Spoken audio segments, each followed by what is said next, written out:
Masih dalam suasana Lebaran Idul Adha 1437 Hijriah, sejumlah karyawan, kabak, dan kasubag Majelis Permusyawaratan Ulama MPU Aceh mengadakan kunjungan silaturahmi ke kediaman Ketua dan Wakil Ketua MPU.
Tengku Faisal Ali bahkan menyuguhkan menu khas Aceh, kuah si kameng, yang langsung dinikmati bersama dalam suasana Lebaran Idul Adha kali ini.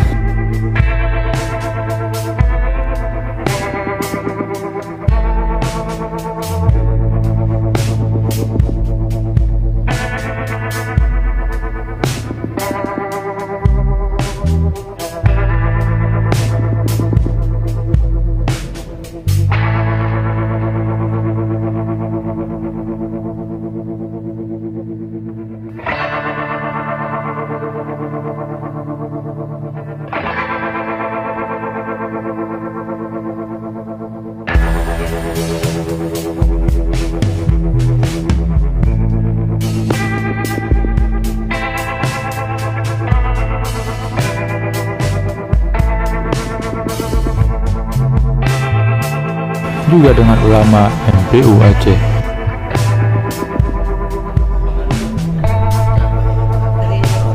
Tim Liputan MPU TV mengabarkan.